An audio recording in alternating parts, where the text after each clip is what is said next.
Fuerte Banorte. Selección mexicana. ¿Por qué Sudáfrica no le puede ganar a México en el Mundial 2026? Esa es una hipótesis, me parece sumamente sólida y vamos a charlar el por qué. Un placer saludarles en este primer capítulo del año nuevo, amigos de Deporte Fuerte Banorte. Igual que a Sara Setune. Sara, ¿cómo te fue? ¿Cómo estás? Muy bien, Francisco, un gusto estar contigo, con todos los que siempre nos acompañan, más empezando el año para seguir hablando en Deporte Fuerte Banorte, pues sí, de la selección mexicana y analizar un poco más punto a punto a sus rivales y lo que nos ha presentado Sudáfrica, ¿no? En esta Copa Africana de Naciones, ya lo estaremos platicando. Sí, en términos generales te diré, Sara, amigos, a mí me ha decepcionado la Copa Africana. La he visto con mucho entusiasmo, con mucho optimismo y partido a partido, de repente, salvo por los equipos que están pasando a cuartos de final, he encontrado estadios vacíos, muy poco ambiente, salvo los partidos de Marruecos, que es donde se celebra la Copa Africana, y con el interés de ver particularmente a quienes asistirán a la Copa del Mundo, y más especialmente, por supuesto, a Sudáfrica, que es con quien México abrirá su calendario mundialista el 11 de junio en la cancha del Estadio Banorte. ¿Qué te ha parecido a Sudáfrica?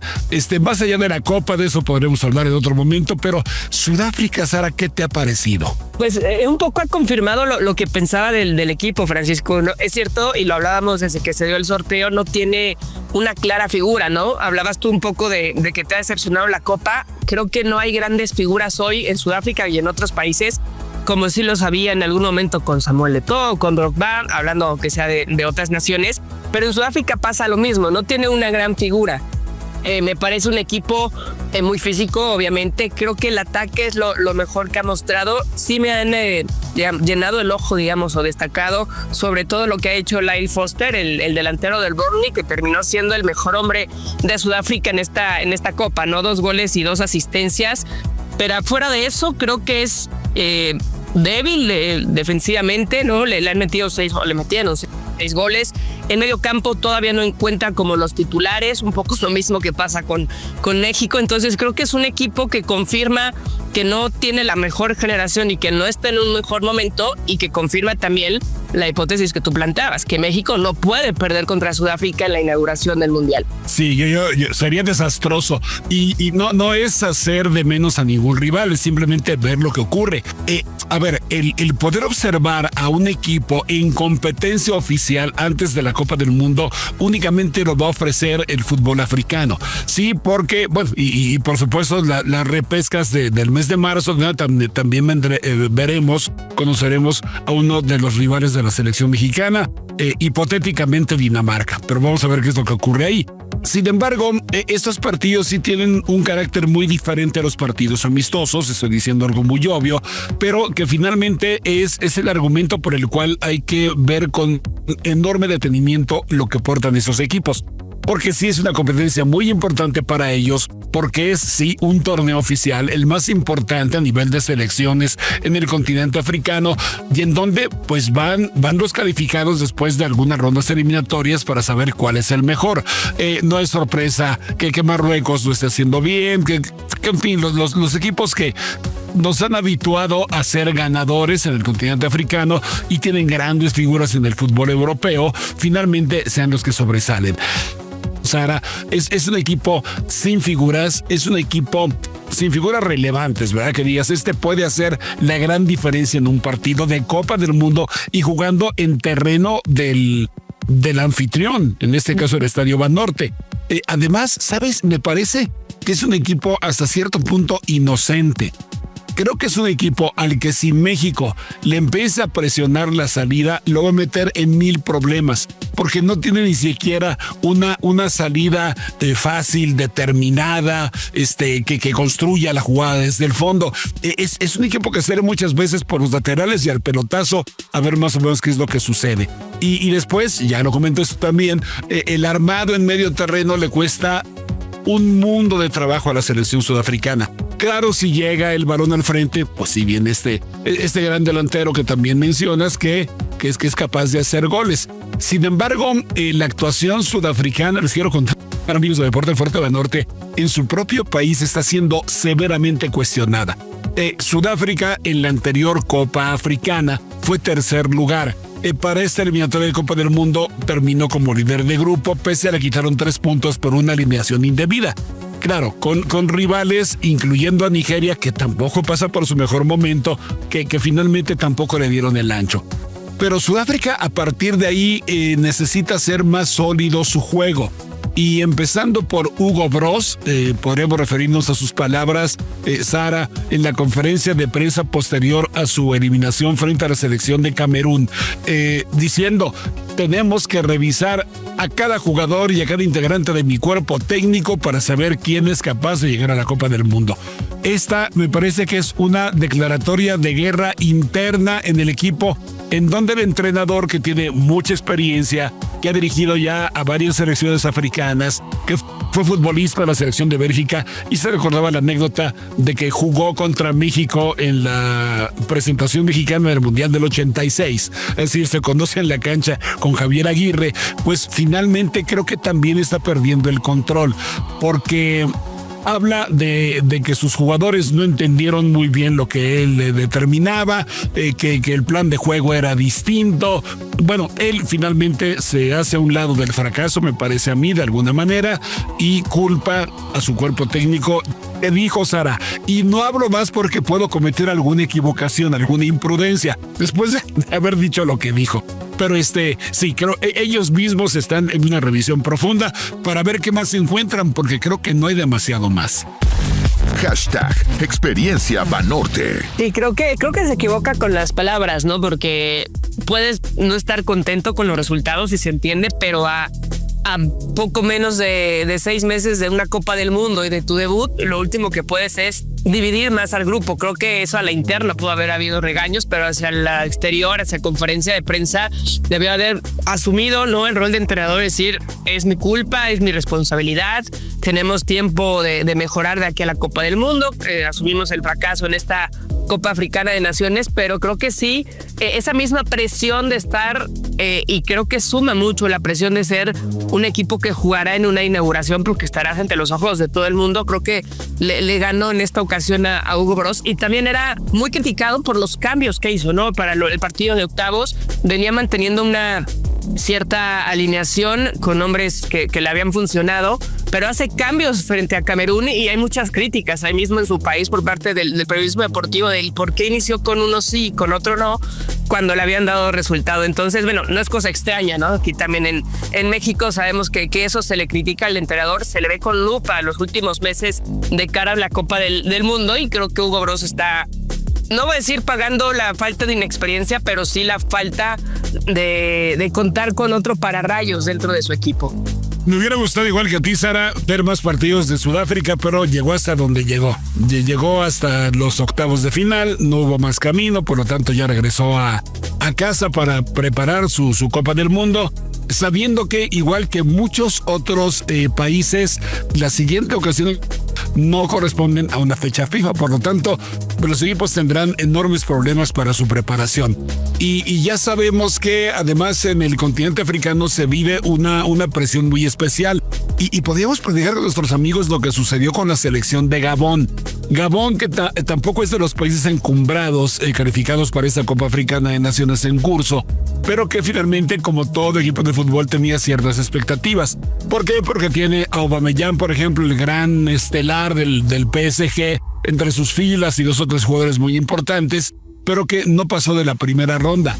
Se metió el gobierno, amigos, se metió el gobierno a destituir jugadores, a vetar a 2 de ellos, incluido a Aubameyang, que es el goleador histórico de la selección de Gabón, y también al que tiene más partidos internacionales con el equipo. El técnico prometió igual una revisión a fondo, porque fue una vergüenza lo que hizo la selección de Gabón durante esta Copa Africana, y también le pidió cuentas a la Federación de Fútbol de Gabón, que es la que en principio tendría que haber tomado las decisiones, pero de repente sabemos que en algunas selecciones asiáticas y africanas, pues la ira de los directivos no tiene mucho que ver con su sabiduría.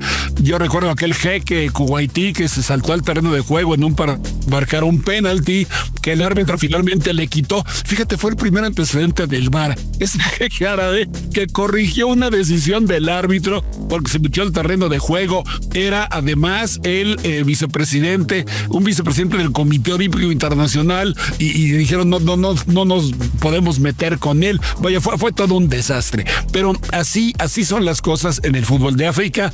Y ya para rematar el tema, irnos con más asuntos de la selección mexicana. Sara, yo sí me atrevo a decir que por lo visto hasta ahora África creo que no va a lograr dar ese paso al frente como lo dio Marruecos en Qatar para estar entre los grandes del fútbol mundial. Creo que son de repente llamaradas de petate, digámoslo así. Son equipos que no tienen una consistencia de periodo mundialista a periodo mundialista y por lo tanto sé que promete desde hace mucho tiempo, exporta una gran cantidad de futbolistas, pero a la larga pues son futbolistas que están acompañados por estelarísimas figuras, por ejemplo en la Premier, ¿no? Sí, la verdad es que no veo, y lo comentaba, ¿no? Esas grandes figuras, los grandes animadores. En 2010 fue Ghana, por ejemplo, con los hermanos Ayew. En su momento Senegal, cuando le ganan en el 2012 a Francia, ¿no? En algún momento Camerún, Costa de Marfil. Hoy esas fortalezas individuales y colectivas no las ves. Creo que Marruecos sería el más cercano y no sé si va a alcanzar un cuarto lugar como lo alcanzó en Qatar. Me parecería muy complicado, pero creo que es la carta fuerte. Y Egipto, ¿no? Que también terminaba siendo, lo buscaban que fuera un gran mundial. Lamentablemente, por el tema de lesión de Mo Salah, pues no puede llegar al 100. Pero creo que fuera de esas dos selecciones, creo que la mejor de la Copa ha sido Nigeria, y sabemos que Nigeria pues no está. Pero fuera de eso, la verdad es que no. Yo también creo que va a ser un mundial muy gris para el continente africano. Veremos si estos meses todavía los pueden aprovechar para por ahí dar alguna sorpresa. Totalmente de acuerdo. Hashtag Podcast. Oye, veamos ahora, junto con nuestros amigos de Deporte Fuerte Banorte, 2026. Estamos empezando, página nueva, llena siempre de ilusiones, de que las cosas mejoren, como deseo de cualquier ser humano, razonablemente optimista. Pues pensamos que las cosas tendrán que rodar mejor también en lo futbolístico. ¿Qué le viene a las selecciones mexicanas? ¿Qué es lo que destacaría, Sara? Pues mira, creo que empieza el año trabajando, ¿no? Me parece, y será importante lo que pueda obtener de esta primera concentración la selección nacional. Sabemos al ser no fecha FIFA que pueda encontrar, un poco haciendo memoria de la misma situación que vivieron en 2025, ¿no? Cuando van contra River y contra Inter, pues de esa convocatoria creo que Rubalcaba, Mora y por ahí Águila en la defensa fue lo más destacado, pero fuera de Mora la verdad es que no se sumaron a las constantes convocatorias de Javier Aguirre. Ahora por ahí un espacio o dos libres todavía de cara al Mundial. Creo que es ahora cuando los va a tratar de llenar, pero tampoco veo pues grandes sorpresas, ¿no? O nuevos jugadores que digas, va a tener un torneazo y lo puede llamar. Creo que no hay mucho de dónde tomarlo. Creo que estarán los Gallardo, los Tala. No sé si Luis Romo por ahí tenga otra oportunidad. El tema de Alexis sabemos que es mucho más el tema físico que la calidad que la tiene, pero que no estará todavía. Javier Aguirre, que tratará en estos dos partidos con gente local, pues tratar de ayudarse a comenzar positivamente, ¿no? Un año, porque si por ahí hay derrotas contra Panamá y Bolivia, pues creo que otra vez la presión va a empezar a sufrir para el conjunto tricolor, que como bien lo dices, todos esperamos que venga algo mejor en este año. Sí, fíjate que a diferencia de estos dos encuentros que tú mencionas, en los que los clubes decidieron no prestar titulares para esa gira por Argentina y por Brasil, ahora sí creo que el ensayo tiene que ser mucho más serio. ¿Sabes qué me preocupa un poco, Sara?